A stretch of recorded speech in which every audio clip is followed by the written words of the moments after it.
لیکن اپنی بے وقوفی کو جانتے تک نہیں۔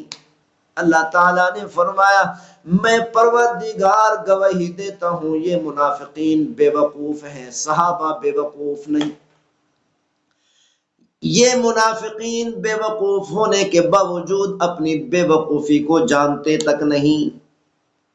وَإِذَا خَلَوْا إِلَى شَيَاطِينِهِمْ قَالُوا إِنَّا مَعَكُمْ إِنَّمَا نَحْنُ مُسْتَهْزِئُونَ۔ جب یہ منافقین ایمان والوں کے پاس آتے ہیں تو کہتے ہیں ہم ایمان والے ہیں، اللہ اور اس کے رسول پر ایمان رکھتے ہیں، آخرت پر ایمان رکھتے ہیں، قرآن پر ایمان رکھتے ہیں۔ وَإِذَا خَلَوْا إِلَى شَيَاطِينِهِمْ، جب اپنے بڑے سرداروں کے پاس جاتے ہیں، اپنے کافروں کے پاس جاتے ہیں، قَالُوا إِنَّا مَعَكُمْ إِنَّمَا نَحْنُ مُسْتَهْزِئُونَ، تو یہ اپنے سرداروں سے جا کر کہتے ہیں، ہم ایمان والوں کے پاس جاتے ہیں ان کو دھوکہ دینے کے لیے، ہم تو تمہارے ساتھ ہیں، ہم ایمان والوں کے ساتھ نہیں، مسلمانوں کے ساتھ نہیں، پیغمبر صلی اللہ علیہ وسلم کے ساتھ نہیں، ہم تو تمہارے ساتھ ہیں۔ اور یہ کہتے ہیں ہم ایمان والوں کے پاس جاتے ہیں، محبوب صلی اللہ علیہ وسلم کے پاس جاتے ہیں ان کا مذاق اڑانے کے لیے۔ اللہ یستہزئ بہم، اللہ فرماتے ہیں پروردگار ان کا مذاق اڑاتا ہے۔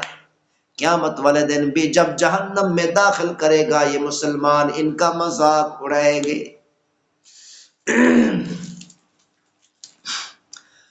اللہ تعالی نے مختلف طریقوں سے سمجھانے کی کوشش کی، خیال کرو منافقت پر نہ رہو۔ عبداللہ بن ابی تمام منافقین کا سردار ہے، عبداللہ بن ابی کا بیٹا بھی عبداللہ ہے، یہ محبوب صلی اللہ علیہ وسلم کا سچا عاشق ہے۔ ایک مرتبہ کسی غزوہ پر گئے، صحابہ اکرام بھی ساتھ ہیں، پیغمبر صلی اللہ علیہ وسلم بھی ساتھ ہیں۔ عبداللہ بن ابی نے صحابہ اکرام کے درمیان لڑائی کرا دی،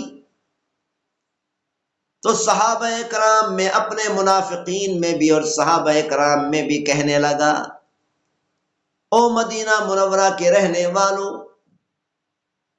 ہم ان مسلمانوں کو محبوب صلی اللہ علیہ وسلم کو مدینہ جا کر مدینہ سے نکال دیں گے، ہم ان ذلیل لوگوں کو نعوذ باللہ مدینہ سے نکال دیں گے۔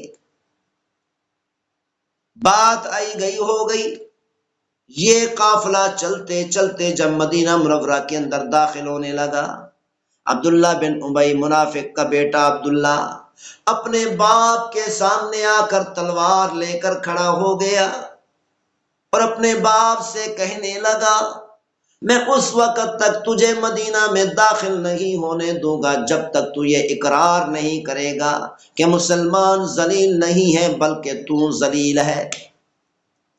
اپنی ذلت کا جب تک اقرار نہیں کرے گا اس وقت تک میں تجھے مدینہ منورہ کے اندر داخل ہونے کی اجازت نہیں دوں گا۔ عبداللہ بن ابی نے جب تک اقرار نہیں کیا اس وقت تک عبداللہ بن ابی کے بیٹے عبداللہ نے اپنے باپ کو مدینہ میں داخل ہونے کی اجازت نہیں دی۔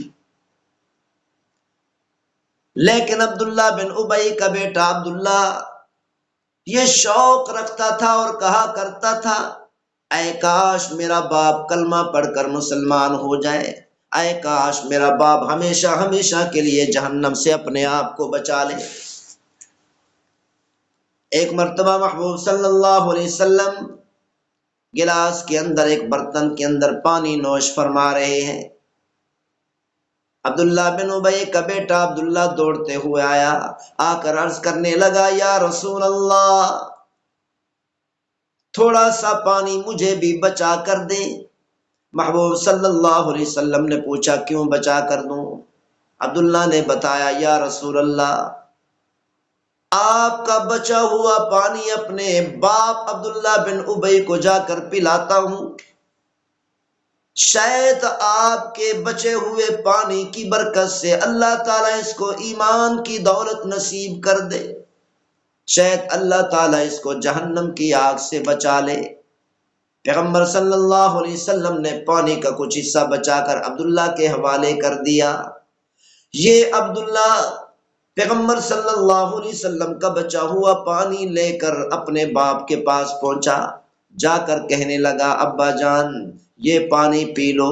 عبداللہ بن ابی نے پوچھا یہ کیسا پانی ہے؟ عبداللہ نے بتایا محبوب صلی اللہ علیہ وسلم کا بچا ہوا پانی ہے، شاید تجھے ایمان نصیب ہو جائے، جہنم کی آگ سے بچ جائے۔ عبداللہ بن ابی نے کہا ان کا پیشاب لے کر آؤ، پیشاب تو پی لو گا لیکن ان کا بچا ہوا پانی نہیں پیوں گا، کیونکہ اللہ تعالیٰ نے عبداللہ بن ابی کے حق میں ایمان لکھا ہی نہیں تھا۔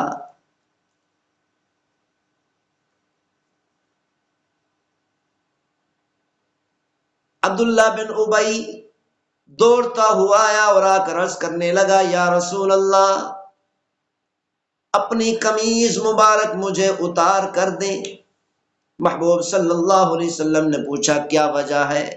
عبداللہ نے عرض کی یا رسول اللہ آپ کی اتاری ہوئی قمیض میرا باپ فوت ہو رہا ہے، میں اپنے باپ عبداللہ بن ابی کو جا کر پہناتا ہوں، شاید آپ کی اس قمیض کی برکت سے اللہ تعالیٰ کو جہنم کی آگ سے بچا لے۔ محبوب صلی اللہ علیہ وسلم نے اپنی قمیض مبارک اتار کر دے دی۔ عبداللہ نے جا کر محبوب صلی اللہ علیہ وسلم کی اتری ہوئی قمیض اپنے باپ عبداللہ بن ابی کو پہنا دی، لیکن اللہ تعالیٰ نے فرمایا اے میرے محبوب صلی اللہ علیہ وسلم جو کچھ بھی ہو جائے عبداللہ بن ابی جہنم کی آگ سے نہیں بچ سکتا۔ اسی لیے فرمایا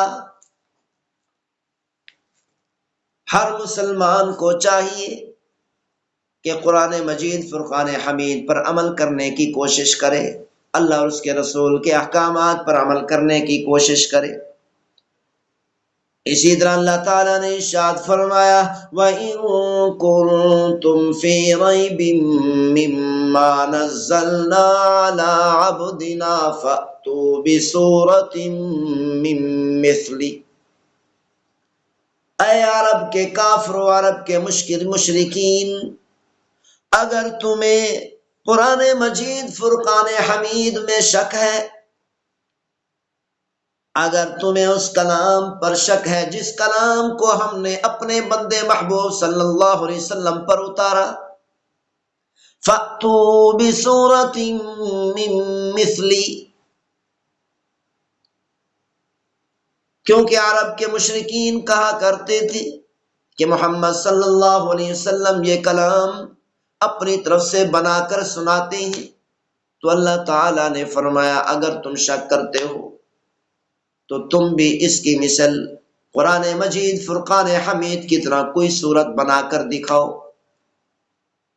وَادْعُوا شُهَدَاءَكُم مِّن دُونِ اللَّهِ، اکیلے نہیں اپنے مددگاروں کو بھی ساتھ ملا لو، عرب کے بڑے بڑے فصحاء بلغاء کو بھی ساتھ ملا لو، بڑے بڑے شعراء کو بھی ساتھ ملا لو، بڑے بڑے خطباء کو بھی ساتھ ملا لو، دنیا کے بادشاہوں کو بھی اپنے ساتھ ملا لو، دنیا کا سونا چاندی ہیرے جواہرات کو بھی جمع کر لو، قرآن مجید فرقان حمید جیسی ایک صورت بنا کر دکھاؤ۔ فَأْتُوا بِسُورَةٍ مِّن مِّثْلِهِ، اللہ تعالیٰ نے پیغمبر صلی اللہ علیہ وسلم کے زمانے سے لے کر آج تک یہ چیلنج فرمایا، محبوب صلی اللہ علیہ وسلم کے زمانے سے لے کر آج تک 1450 سال گزر چکے، اس چیلنج کا جواب دنیا کی کوئی طاقت نہیں دے سکی، اور نہ ہی قیامت تک اس چیلنج کا جواب کوئی دے سکے گا۔ اللہ تعالی ہم سب کو عمل کرنے کی توفیق نصیب فرمائے، وما توفیقی الا باللہ۔ اللہ تعالی ہم سب کو پورے قرآن پر عمل کرنے کی توفیق نصیب فرمائے، وما توفیقی الا باللہ۔ السلام علیکم ورحمۃ اللہ وبرکاتہ۔